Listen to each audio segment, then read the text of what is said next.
क्या आप जानते हैं कि रावण, जिसे हम राक्षसों का राजा कहते हैं, एक समय में भगवान शिव का परम भक्त और वेदों का ज्ञाता था। उसकी भक्ति इतनी प्रबल थी कि स्वयं भगवान शिव भी उससे प्रसन्न हो गए थे। लेकिन फिर ऐसा क्या हुआ कि यह महान शिव भक्त राक्षसों का प्रतीक बन गया? चलिए जानते हैं रावण की असल कहानी। यह त्रेतायुग की एक अद्भुत कथा है, जिसमें राक्षस कुल का राजा रावण अपनी बुद्धिमत्ता, पराक्रम और बल के कारण तीनों लोकों में विख्यात था। रावण केवल एक शक्तिशाली राजा ही नहीं, बल्कि भगवान शिव का परम भक्त भी था।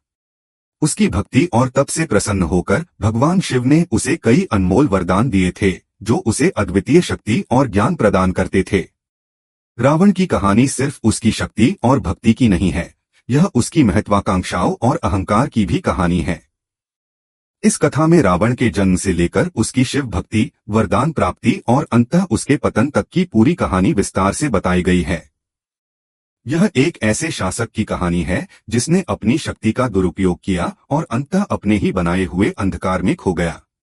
आइए हम इस कहानी के माध्यम से जानते हैं कि कैसे रावण की महानता ने उसे विनाश की ओर ले जाने का मार्ग प्रशस्त किया।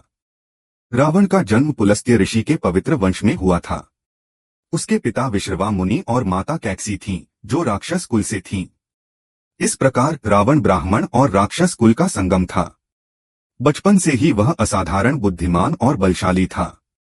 उसने वेद, पुराण, तंत्र मंत्र और ज्योतिष शास्त्रों में गहन अध्ययन किया और अल्पायु में ही अपनी विद्वता से सभी को चकित कर दिया। रावण के 3 भाई कुंभकर्ण, विभीषण और अहिरावण तथा एक बहन शूर्पणखा थी। रावण इन सभी में सबसे प्रतिभाशाली और शक्तिशाली था।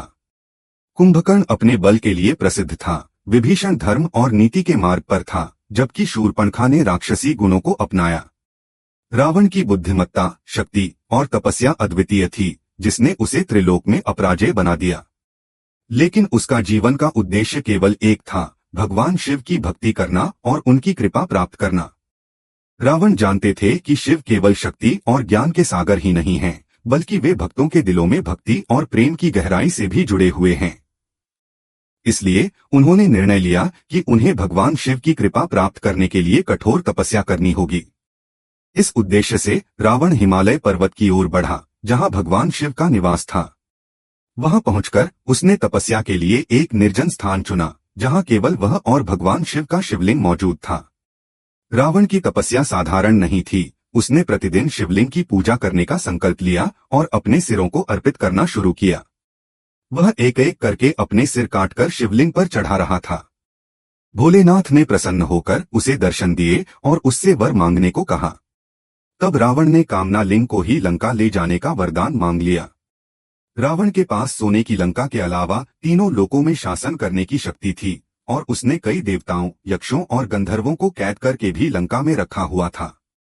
इस वजह से रावण ने यह इच्छा जताई कि भगवान शिव कैलाश को छोड़कर लंका में रहें।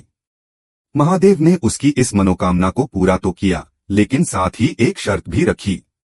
उन्होंने कहा कि अगर तुमने शिवलिंग को रास्ते में कहीं भी रखा तो मैं फिर वहीं रह जाऊंगा और नहीं उठूंगा।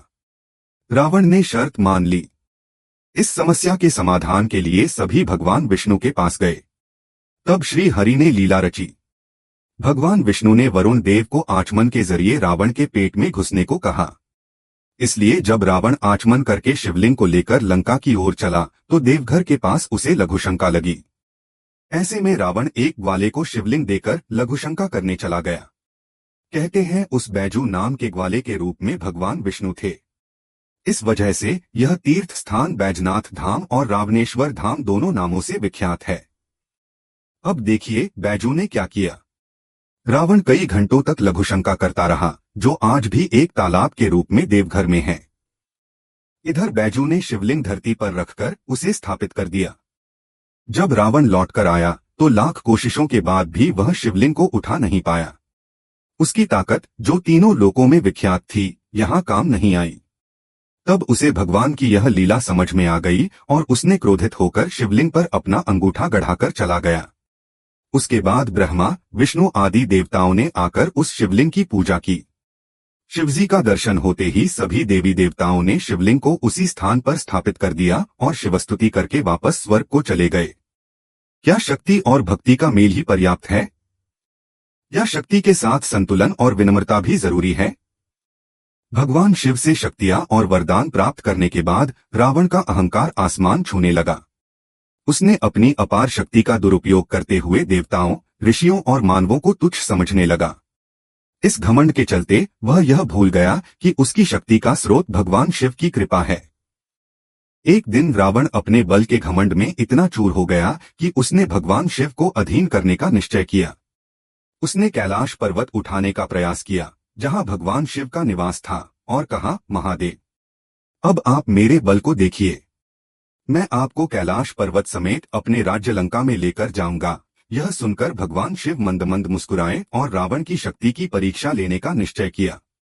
जैसे ही रावण ने पर्वत उठाने का प्रयास किया, भगवान शिव ने अपने पैर के अंगूठे से उसे हल्का सा दबा दिया, जिससे रावण का हाथ पर्वत के नीचे दब गया और वह पीड़ा से चीखने लगा। रावण को समझ में आ गया कि यह उसकी शक्ति नहीं, बल्कि उसके अहंकार का परिणाम है। हाथ में पीड़ा के बावजूद उसने भगवान शिव से क्षमा याचना करते हुए शिव तांडव स्तोत्र का गान किया। उसकी भक्ति और संगीत सुनकर भगवान शिव प्रसन्न हुए और कहा, वत्स, तुम्हारी भक्ति ने मुझे प्रसन्न किया है, लेकिन याद रहे, अहंकार विनाश की ओर ले जाता है।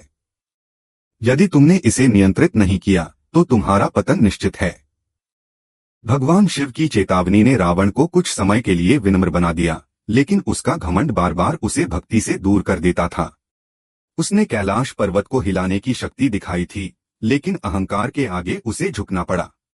यही वह क्षण था जब रावण ने समझा कि सच्ची शक्ति विनम्रता और संतुलन में है, लेकिन यह समझ स्थायी नहीं रही और उसका अहंकार बढ़ता गया, जो अंततः उसके पतन का कारण बना। रावण का सीता हरण श्रीराम के साथ शत्रुता मोल लेने के समान था। श्रीराम, जो धर्म और मर्यादा के प्रतीक थे, ने रावण के अन्याय का बदला लेने की प्रतिज्ञा की। रावण ने नहीं सोचा था कि एक साधारण मानव उसकी सोने की लंका को जला देगा। राम और रावण का युद्ध यह सिद्ध करता है कि कोई भी शक्ति, चाहे कितनी भी महान हो, अधर्म का साथ देकर टिक नहीं सकती। युद्ध में रावण ने अपनी संपूर्ण शक्ति और कौशल का प्रयोग किया, लेकिन उसके सभी भाइयों और पुत्रों को एक एक करके श्रीराम ने पराजित किया। अंततः हनुमान जी ने लंका को जलाकर राख कर दिया और रावण की शक्ति और वैभव धूल में मिल गए। स्वर्ण लंका का पतन और रावण की पराजय यह दिखाते हैं कि अधर्म और अहंकार का मार्ग अंततः विनाश की ओर ले जाता है। यह कहानी हर उस व्यक्ति की है जो शक्ति और वैभव की चकाचौंध में अपने वास्तविक मार्ग से भटक जाता है। क्या आप जानते हैं कि रावण की कहानी हमें जीवन के सबसे महत्वपूर्ण सबक सिखाती है? इस अद्भुत कथा के माध्यम से हमें यह सीखने को मिलता है कि चाहे कोई कितना भी बलशाली, बुद्धिमान और भक्त क्यों न हो, यदि वह अहंकार के वश में आ जाता है तो उसका पतन अवश्यंभावी है। क्या आप सोचते हैं कि अगर रावण ने भगवान शिव की चेतावनियों पर ध्यान दिया होता तो उसका अंत क्या होता? लेकिन अंततः अपने अहंकार और दुष्कर्मों के कारण रावण का अंत श्रीराम के हाथों हुआ। अगर आपको यह कहानी पसंद आई हो तो कृपया इस वीडियो को लाइक करें, अपने दोस्तों के साथ साझा करें और हमारे चैनल को सब्सक्राइब करना न भूलें। हम आपके लिए ऐसी और भी अद्भुत कहानियां लाते रहेंगे।